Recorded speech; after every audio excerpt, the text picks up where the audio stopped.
Hey everyone, welcome to this week's Desteni I Process live Google Hangout. We are continuing with the Practical Self-Empowerment series that we have been walking for a few months now, continuing on with another member of Desteni and someone who has been walking their process for quite some time.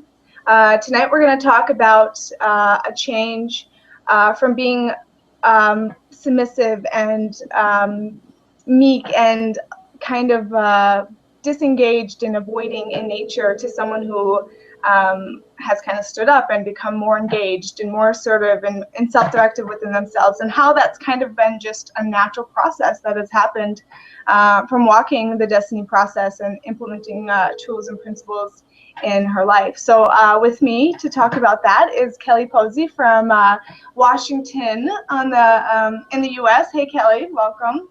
Glad to have Christina. You. Thanks for having me. So we're going to be talking for about 40 minutes, and we would love it if you would join in and ask questions or share your own perspective or experiences in relation to any of the points that we discuss in the Hangout. You'll need a Google Plus account, and from the Google Plus page, you'll just have to click on the Q&A app. And if you're watching from YouTube at the moment, click on Be a Part of the Discussion. That will take you to the Google Plus page, and you can there submit some words to share. So just keep in mind we'll be talking for about 40 minutes, so get the questions in. So we're going to start, and I'm just going to have Kelly, if you don't mind, just kind of giving us a background, kind of where you were in your life before you started walking process in terms of being kind of submissive or meek, or how would you reflect on who you were before you started walking process?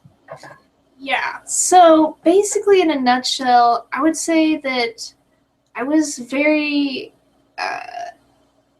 submissive person. So say, for example, I'm with some friends, I would tend to kind of hold back and just kind of be more of an observer of what's going on and not really participating very much. But it doesn't mean that I didn't want to participate.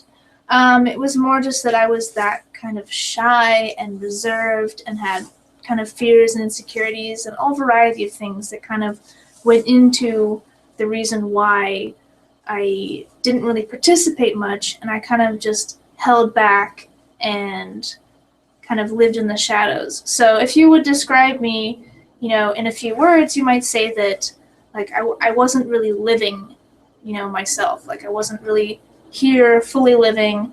It was more like kind of in a way living a bit vicariously through the lives of others and just kind of standing back. And this was, just to hear it like that, it kind of sounds simple and like, what's so bad about that? But I mean, that's not the whole story, because I also would experience myself like really frustrated because maybe there were things that I wanted to express or share, or maybe there were other people around me who did express and share more, and that seemed like really great, and I wished I could be like that.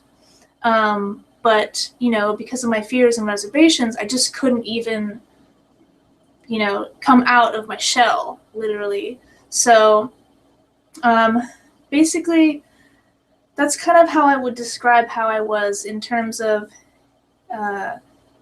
relationships with people, socially. I was very socially reserved. I kind of didn't, and because of these insecurities and fears and being so ineffective in a way at socializing, I kind of would withdraw more and more from social experiences and relationships. And, I was never really kind of good at keeping relationships because I just kind of was so withdrawn. I didn't really kind of allow myself to put myself out there and really be a participant, that would then build relationships effectively. I mean, I had friends and stuff like that, but it was kind of an awkward process underlyingly because, I wasn't secure with myself, and there was always this frustration and wishing I could be more outgoing, and not so reserved, but then not knowing how to do that. And, it's like being caught in this kind of like anxiety and uncertainty and uneasiness, like where I don't even understand why I'm experiencing any of that. It just kind of seems like that's who I am, and that's how I am, and that's just it. I didn't have a solution back then. So, I mean, to look back at it now, it's like I wouldn't have even imagined that any of that could even change, actually. Yeah, it's like you just kind of, yeah, it's because we don't understand that idea of we are creating ourselves through like our thought pattern or our behavior or, beliefs about ourselves. We just kind of accept that, well, this is how it is. And that's probably where the frustration comes in, because we feel like, how do I, it's like we don't even have that point existing within us of I can change this. And then, so I was going to ask you, some people might define themselves as an introvert or more reserved and kind of quiet or standoffish, and there might not be any of that kind of frustration about it. They might just be okay with that's who they are naturally. But it sounds like that wasn't really like natural for you. Like there was this point of like holding back. So from your perspective, what was kind of contributing to that? Because I can definitely relate. It's, I also had a lot of friends, and the smaller the group, the more kind of outgoing I would be, because I would be comfortable. But oftentimes I felt always kind of like you said, in that observer mode and kind of just watching what people were doing, and then based on that, maybe find an opportunity to express more openly myself. But I could definitely relate to the holding back and being the reserve. So from your perspective, what was contributing to that kind of experience? Yeah, well, when I've looked at it, I've actually found that there's kind of a lot of dimensions to it, but underlyingly, it's kind of really just based a lot on the kind of ideas and beliefs that I took on, as I was growing up and learning from the examples around me in terms of like ideas of behavior, social behavior, how you're supposed to act, how you're supposed to be. And I mean, and especially with the teenage years, and you get into that whole era where it's like you have all these developing personalities, because everyone is still young and kind of forming who they're going to be. And it's kind of like this mishmash of just kind of testing things out, and it's kind of chaotic, and you get a lot of that kind of comparison and judgment and things like that. I mean, we all know about the kind of bullying and stuff like that happens in the school place. Like, it can be a really disturbingly nasty environment, surprisingly. And so it's kind of this just breeding ground for all kinds of experiences of anxiety and fears and things like that, and not knowing how to act, or because that's kind of, you don't really necessarily get like a book that explains here's how to behave, or here's what's effective, or so you're kind of just thrown in there with maybe whatever you've learned from your parents or other examples that you've seen, and you're just trying to kind of figure it all out. So it's kind of like when I look at the moments where I would tend to go into the submissiveness, it's kind of like that's the underlying point, is those kind of beliefs and ideas that you have. And then for every individual person, it's going to be like different specific points maybe. Like for me, I had kind of ideas about politeness and caring about others kind of before myself, and not really considering myself equally with everyone, but kind of putting everyone else ahead and what do they want, and, I would tend to go along with what other people want to do, and they might say like, well, what do you want to do? Oh, whatever, it's fine. Let's just do whatever you want to do. It's cool, and Exactly. Yeah, and then that would lead to the kind of like frustration and things like that, because maybe then I wouldn't ever get to do what I actually would like to do, because I'm always just going along with whatever anyone else wants. So because I didn't get that point yet of like considering myself equally as everyone else. I had ideas of politeness, and I didn't want to be rude, and things like that. And I didn't understand at the time that those were kind of just ideas that I had taken on and didn't really actually make sense in the moment because I wasn't considering myself. So like for me, that was one point. And then for other people, it's going to be different things. Like it's going to be those underlying beliefs and stuff, but you'll have like your own unique set of things that kind of finagles with your behavior in those moments and leads to, and then also your experiences that you have and how you react to those experiences. Then, like if you were bullied, for example, and you felt really bad about that, and then you might then in different situations and scenarios where you feel like you're about to be bullied, you're then going to go into some kind of behavior to kind of like try and cope with that. So it's like, in moments where, say, I was made fun of, for some ridiculous thing, whatever, maybe I wore some strange pants one day and somebody decided, I'm going to make fun of her for those pants, and then I felt bad because, I feel like I'm being criticized or people don't like me and that comes from ideas of, that you need people to like you and to act positively towards you, or that means that there's something wrong with you if you don't. And so then those kind of ideas influence you in those moments where you're interacting with, peers and they say things and then, like I would be afraid to kind of contribute to the conversation or to say something, because if I said something and then what if they thought it was stupid and then they would like laugh at me or make fun of me and then they wouldn't be friends with me anymore and then I won't have any friends, and so it was like a lot of those fears too of like I don't know how to act, or trying to fit in, that whole point of fitting in, I would hold back. And some people, it seems like, maybe they had just a kind of a different program running or a different expression within that, where they could be more outgoing, and didn't have that fear of what if I don't fit in, or but I find that to be kind of a prominent point within that that point of submissiveness that all of us might live to some degree or another is, within that point of like wanting to fit in. That's definitely a big one. Absolutely.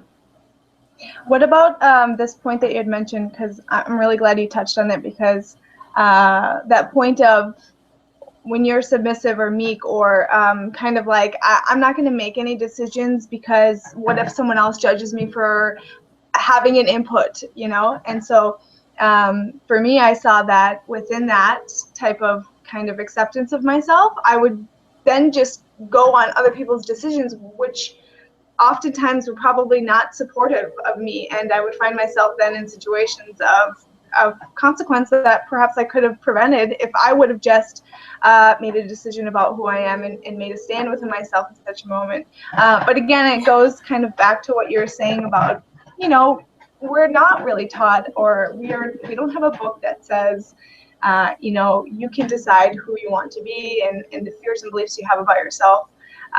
You can create them to be supportive of your potential, and you don't have to give value to what other people think about you. Like we don't learn about that so much. And so do you have any of these experiences where you found, or can you relate to that point of because of your lack of decision, people would make decisions for you, and then you would find yourself in situations where it's like, what am I doing here? Like, no, I'm really glad you brought that up, because that's definitely another thing that would happen as a result of this, because you would then find yourself in situations where you're like, I'm not really entirely cool with what's going on right now. Like, crap. And I mean, there were some situations where, it was maybe a bit dangerous. Maybe I ended up doing things that weren't really that supportive for me. But yeah, it was kind of like within that, it's like I didn't even see that there was an option or a possibility for me to be directive, or to say no, or to say I'd rather not do this, or like that just didn't even enter into it as an option. It was like I was so in this state of submission and a victim to situations that I literally would just not see it as having any other possibility other than to just go along with it. And and then you end up in some potentially compromising situations that can affect you through your whole life. And if you didn't have that restricting you in those moments, you might have been able to say, I think I'm gonna pass on this. But that was definitely a prominent point that, looking back, also led to a lot of frustration, a lot of potential lifelong compromise, and a lot of anxiety and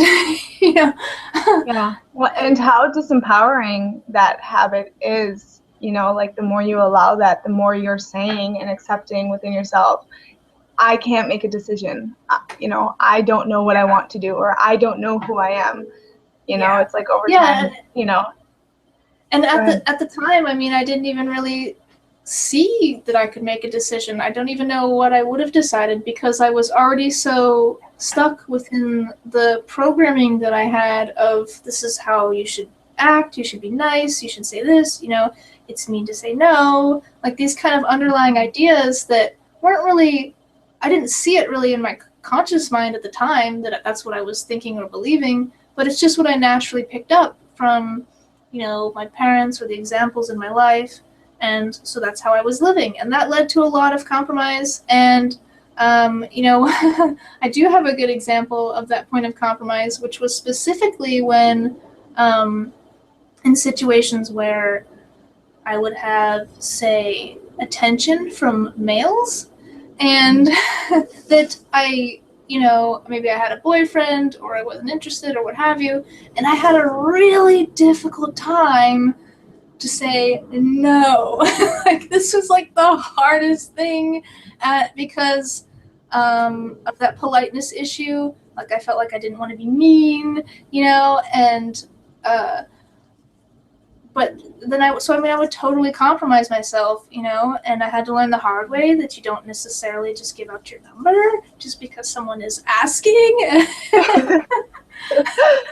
So and then, I mean, it's interesting too, because I didn't even consider at the time, that how you're acting within those ideas of politeness and I can't be mean and such could potentially be giving the wrong impression to another person, because you're not just being direct and saying like, no thanks, for example. Not that they necessarily would always accept that answer, but it's, we don't even consider the kind of message that we're sending, because we're not just being direct and communicating whatever the point is, we're kind of always holding back, just saying like, oh, I don't know, maybe, okay. It's so interesting too, because we think that we're like easygoing and kind of going with the flow, but I would get the feedback a lot, especially in relationships.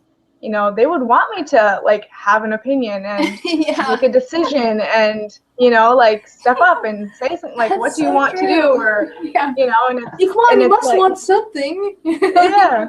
And it's like I really had no kind of like foundational like platform for me to stand on, because I always kind of depended on other people to tell me, or somehow validate my experience in some way, and I'll just do what you want to do because it's like this. I don't want to create conflict. Yes, exactly. It's the safe option, because if they decide, then it's on them. It's on them if they like it or not, and they can't then like blame you if it goes bad.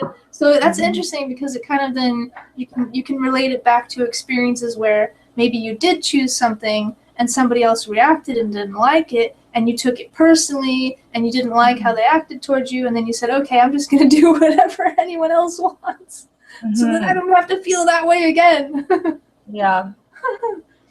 So let's go then into starting to walk process and learn about the Desteni principles and the tools, and kind of just from that standpoint, what did you notice kind of in relation to this submissive character or this kind of meek personality? What did you start noticing or realizing after walking your process and kind of? Yeah, well, I guess, when I started, because it kind of started with reflecting back on who I'd been, because it's kind of you start to look back and unravel who you've been all these years and what have you really been doing and who were you in moments where, things happened that were influencing you. So it's kind of like you look back and you can then see, oh, I see what I was now participating in that moment and what I could have done differently. You start to look at like, gee, if I didn't have all this stuff kind of holding me back or telling me what to do and kind of controlling me without me even realizing it half the time, who would I really be? Like, if I could just be however I would like, what would it be? And then you can kind of look back at who you've been and kind of compare that, and it kind of shows you like, oh, okay, like here's the things that held me back from being what I could be, from actually participating. And because within it, there's also kind of a responsibility. I mean, like we were just saying, how like letting others decide is the safe decision. And so it's kind of like you just step back and give up your responsibility and put all the responsibility on someone else to make the decisions and decide what to do in a moment. And so it's kind of like a real abdication of your self-responsibility. So I mean, for me, it was like I, from that aspect saw, oh, I don't want to live that way anymore. I want to be able to be a real participant in what's going on, not just being like a feather in the wind, because that really wasn't a pleasant experience. It really was a lot of frustration and anxiety and getting into questionable situations. So, and I didn't want to continue that way. So through kind of the process of unraveling the points that have held me back, it just kind of naturally was, there was a natural outflow of me stepping forth, and express it. Because I mean, who I was always there in terms of like, it's not like I just kept completely quiet all the time, whatever, and I don't have any kind of expression in myself. I mean, I do, I just suppressed it. And so it was there. I mean, I always had a sense of humor and, I can talk and say things, and it was just holding it back. And so once I started to peel off the layers that was holding that back, I would just start changing my behavior in moments. So, in a moment where my initial instinct would be to retract, or maybe there was something to say and I would just silence it immediately, or what have you. Instead, I would say, no, I'm not doing that anymore, and I'm going to let this out and see what happens. And so it was kind of like having to kind of really walk in this point of self-trust, like whatever comes out, whatever I say, whatever I do,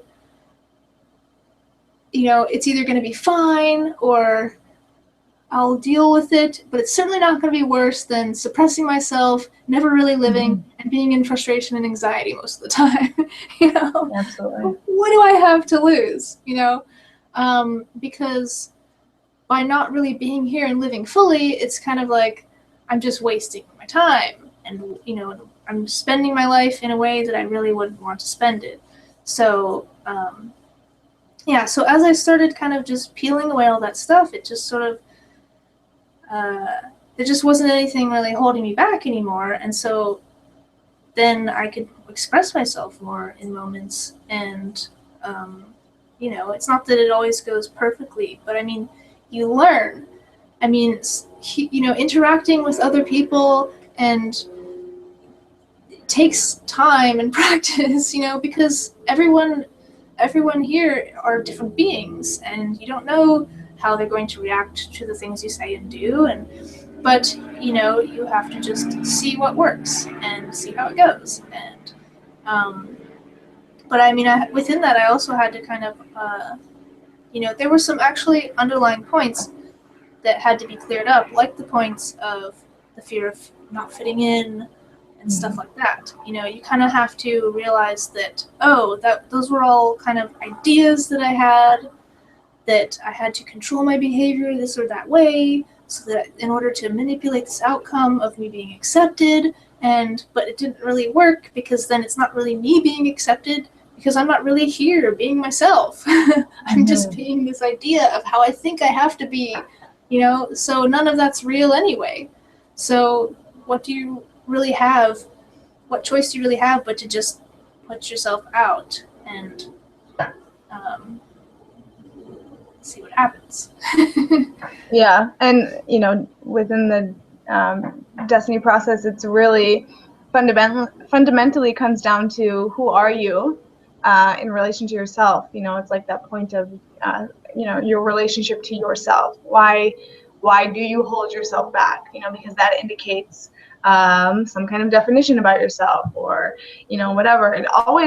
There's always the points always exist within us. And so I found for me, in terms of how kind of stepping up and standing up and becoming more assertive with myself came naturally, like you're saying, in just getting to know myself, in terms of why am I participating in this behavior? Like, why do I have this belief about myself, and why don't I value myself? Because I saw that was another point. Like,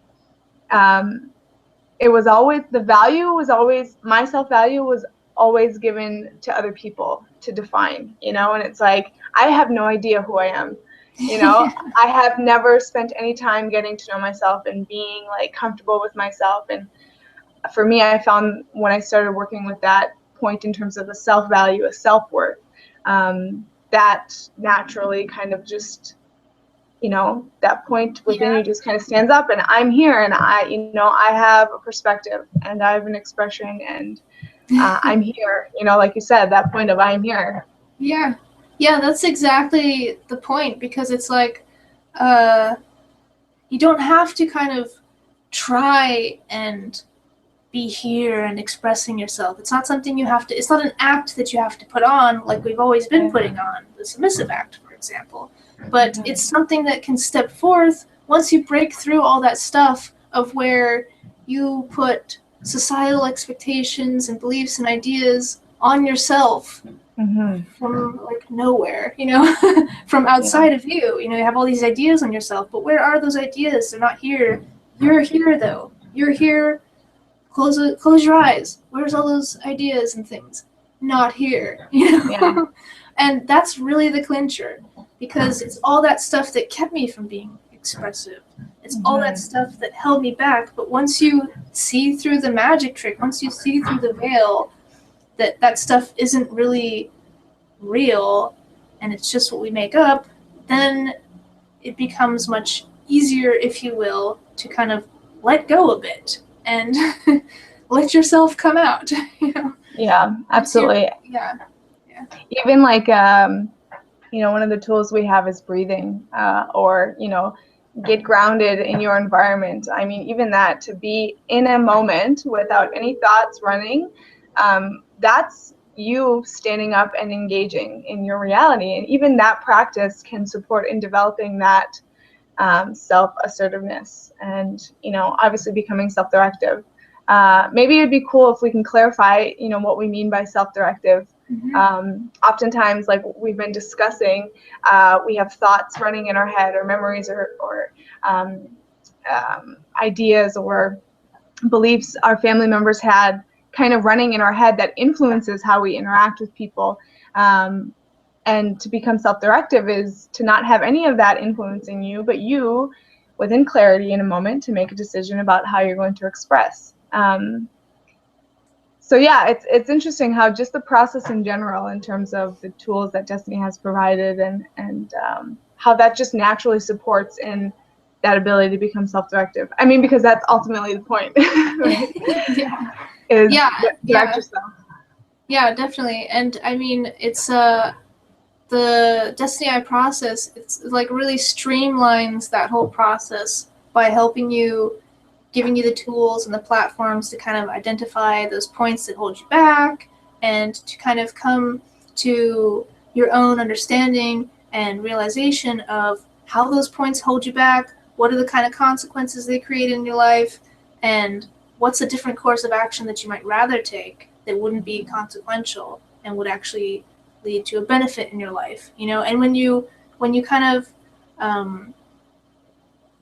systematically kind of lay it out like that, like you give yourself the real easy, if you will, blueprint of how to live another way and not to live in those same patterns anymore, that have become so ingrained. I mean, so they are very ingrained, so it does take a process. And I mean, this is like years of change that we're talking about for me, you know, I mean, 7 or 8 years or so, at least, for me to kind of do almost like a 180-degree change, where now it's funny because now I have people who interact with me and they kind of think that, whoa, you're so outgoing, or you're so this, or you're so, you know, and it's just like, if only you knew me, like, back when. No, I mean, you would have no idea.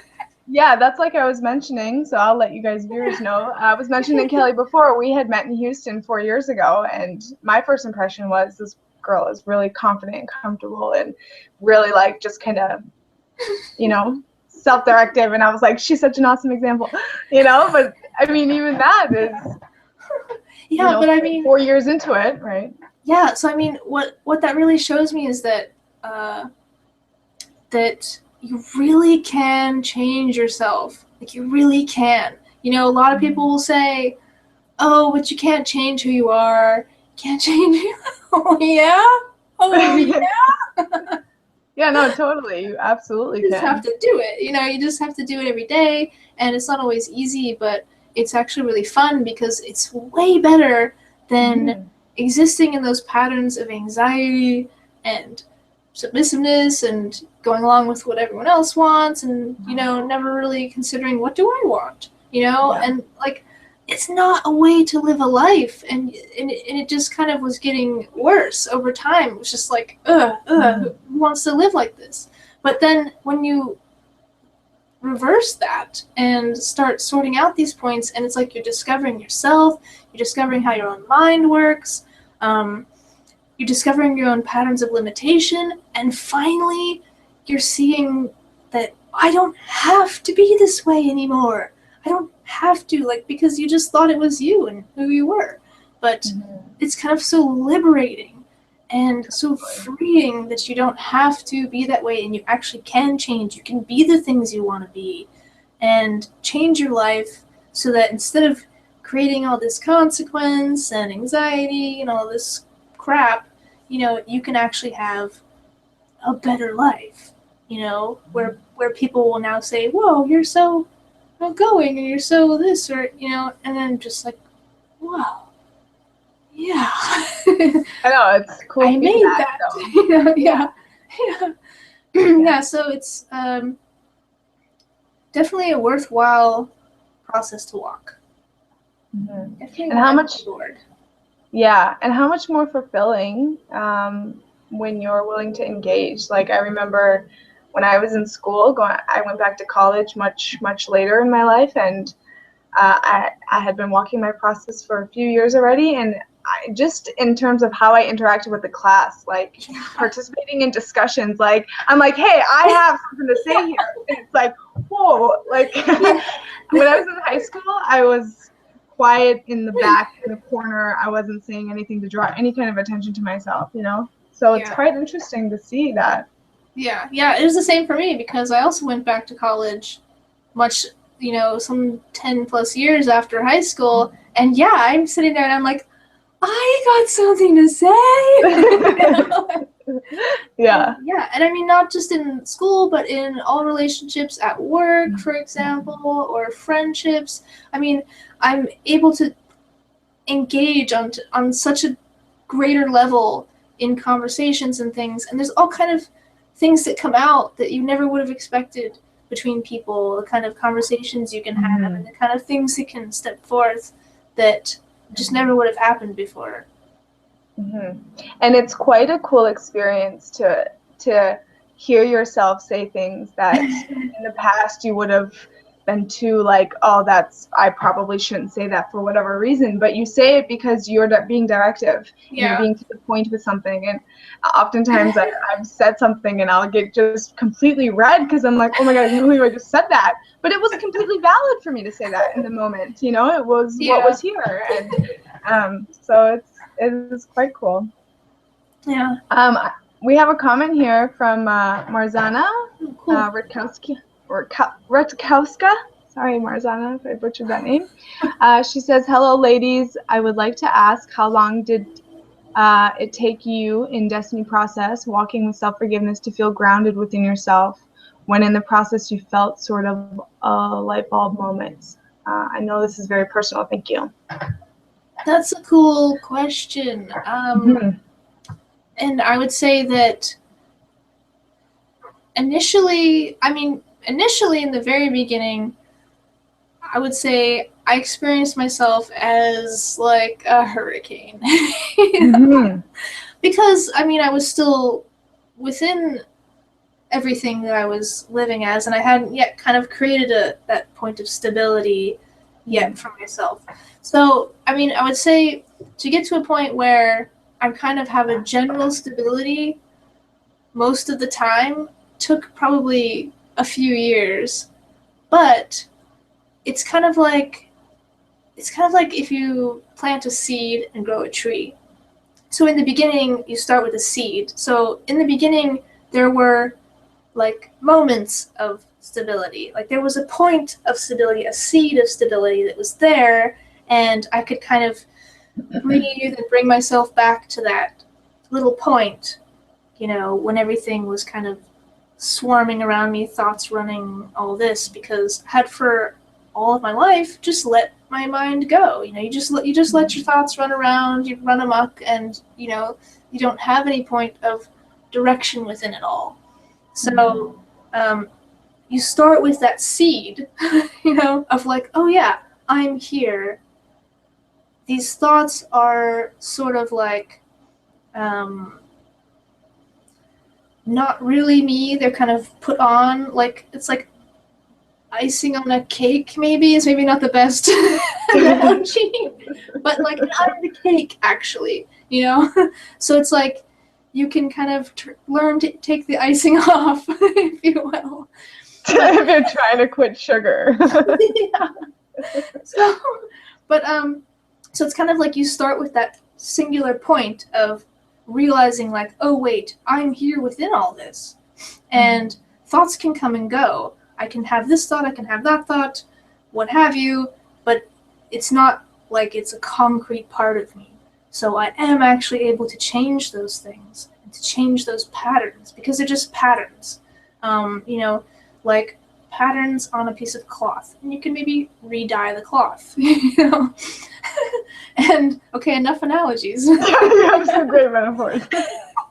So, but then so you build on that, and as you go walking your process and learning more about your own mind and the patterns that you're living as, it just like you build that stability one day at a time, and as you take back all those moments where you were living some idea instead of being here, like without those ideas running and those beliefs, and just saying, what would I do in this moment if I didn't have any of those ideas about how I'm supposed to act or how I'm not supposed to act? What would I do here? So the more you do that in every moment, the more you learn about, why did I do this here? Why did I do that there? Well, because I wouldn't really have wanted to do that, but it was like automatically just happened that I did that, or that I said that. Like those moments where you say something and you're like, why did I say that?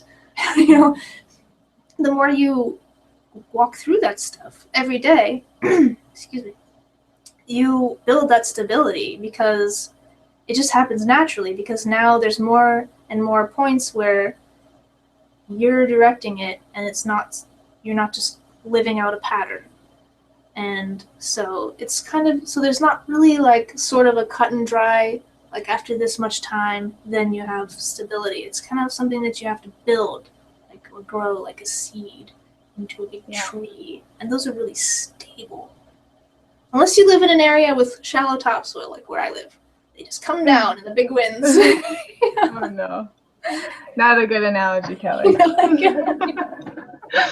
No, that's cool. Yeah, no more.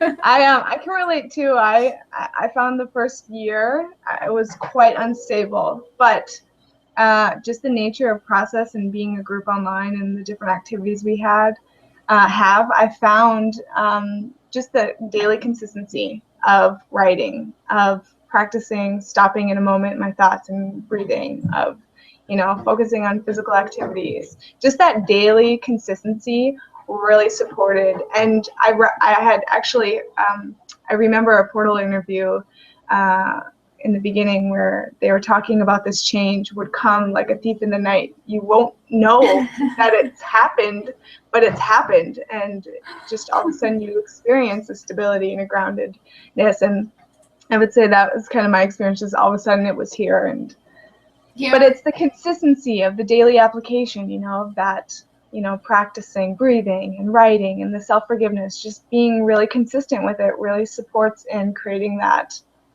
stability and that groundedness. So, just be patient, Marzana, and don't have an expectation either of when you should be stable or, comparing yourself to other people. It's definitely not worth it. It's just, who are you in each day and how are you able to support yourself? So thanks for the comment. And she says, thank you again. Great information. Cheers. Thanks, Marzana. Good stuff.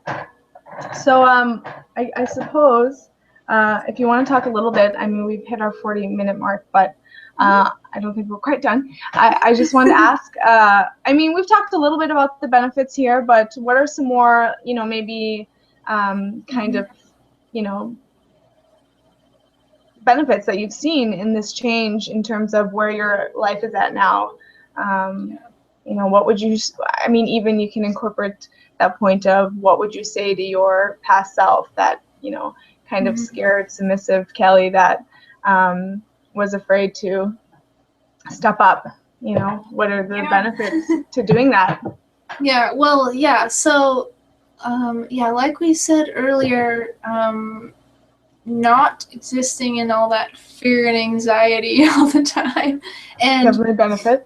It's not that I don't ever experience fear and anxiety still, because it's a process and, you're always working on that stuff. So, but it's like I have to kind of really remember how I used to be and how things used to be. And when I do, I'm just like, oh my goodness, it was so awful. Because it's kind of just much more, things are so much more stabilized now after having sorted out so many things that it's like, wow, I can't believe how, and obviously I'm still sorting through things and stuff like that, but I'm much more stable within it all, and it's not this constant, like, maelstrom of experiences and feeling like I'm being tossed around with no ability to make any decisions or direct things. So, but not only that, just the way that it has changed in my relationships, my work. Let's take work, for example. Work was something that I kind of would, the whole meekness and everything carried over to that. And so I never really would get really far in working. I would just kind of do my job, and you're not going to get into kind of like managerial positions because you don't have that point of direction. You need to be able to direct things to be like a manager kind of thing. So, which I did do some managerial positions way back, and it was okay. But but now now it's more that I see that, oh, I can take on those kind of points of responsibility and stuff like that. Like I can communicate with other coworkers and say, hey, we need to do this or we need to do that. So it's kind of changed, a bit profoundly in my work environment, which is pretty prominent part of mine and probably most people's lives. And then in my relationships as well with people, I've been able to develop much more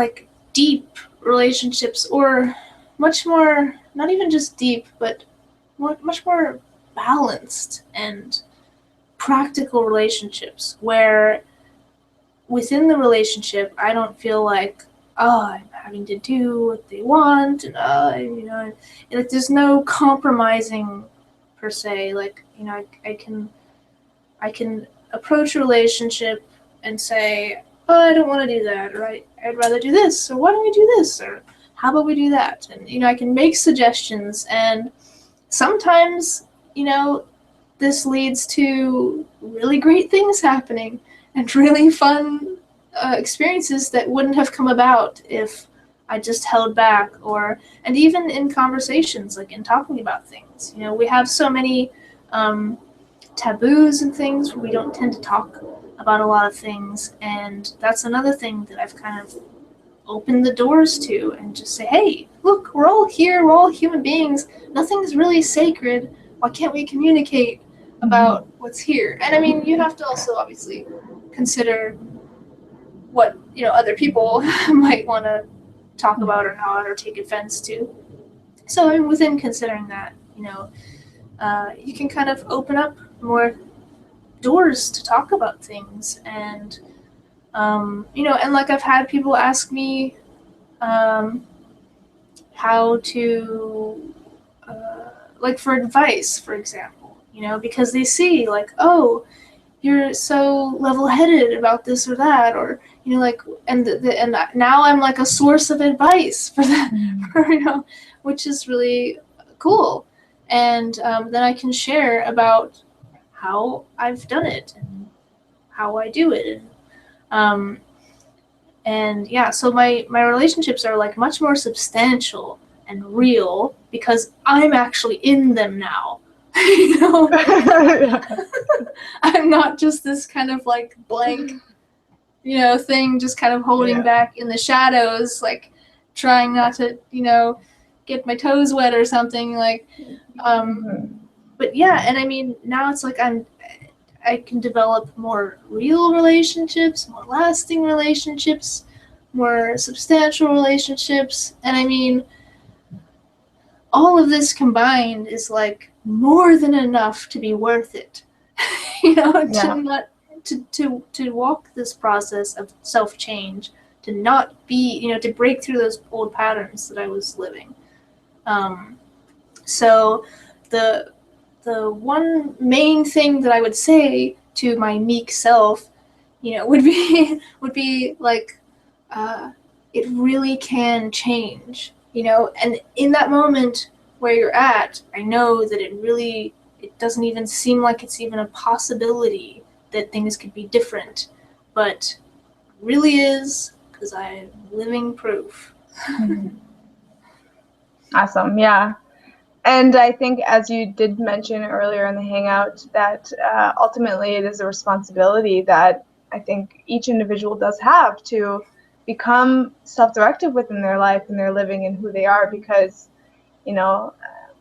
as we can see in this world, there's so many people that are very passive and don't really care about what's going on, and we need people to care. We need people who have that self-trust to know that they'll live by certain principles and they'll direct themselves in a way that's best for everyone, and ultimately then direct a world into what's best for everyone. So in terms of, taking the example in which you've lived to an existential level, we need individuals to step up within themselves and make a decision about who they are and be willing to assert that decision, especially if it, or I should say, if it is best for all, then, it's more than important, Yeah, that's a great point to kind of bring that in, because that's a really important point in it too, is like another part of the reason why I would be so meek is because I feared that I would make bad decisions for people that, that would lead to them not being happy or, something not going well. So there is a point of responsibility within being directive, because, and I might have experienced some people who were more outgoing and they would maybe direct situations in a way that didn't really work and wasn't really great, and I would go into a judgment towards that and further define that that's why I'm not going to be like that. But really, it's just a point of self-trust to be able to make decisions in moments that consider everyone, yourself included. Like, what would everybody like in this moment? So, I mean, that is an important part too, which is that you don't want to necessarily go into being directive from a point of self-interest of like, just what do I want? What do I want? What do I want? And kind of not considering anyone else equally to you. So that might be a topic for maybe another hangout another day. Yeah. Yeah. To kind of go into that real conscience point and considering others in your actions. But that's definitely also an important point of it. Yeah. Yeah, it's definitely not about asserting yourself if yourself is not, living principles that ultimately support everyone equally. So it definitely is based upon principles, who you are, and that's why, that's why Desteni is here, and that's why we do the Hangouts, even just to share and promote the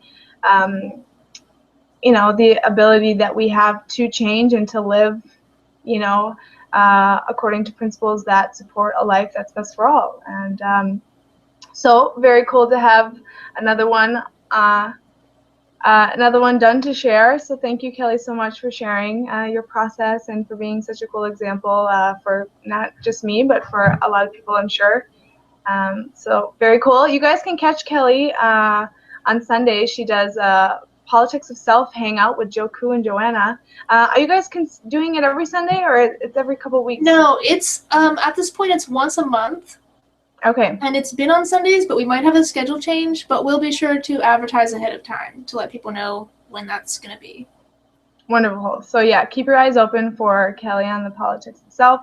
And also check out tomorrow the Desteni I Process Google Plus page. They will have another Desteni movie night tomorrow with Telemon. So check that out. Thank you guys for joining us. Thank you again, Kelly. It was wonderful to chat.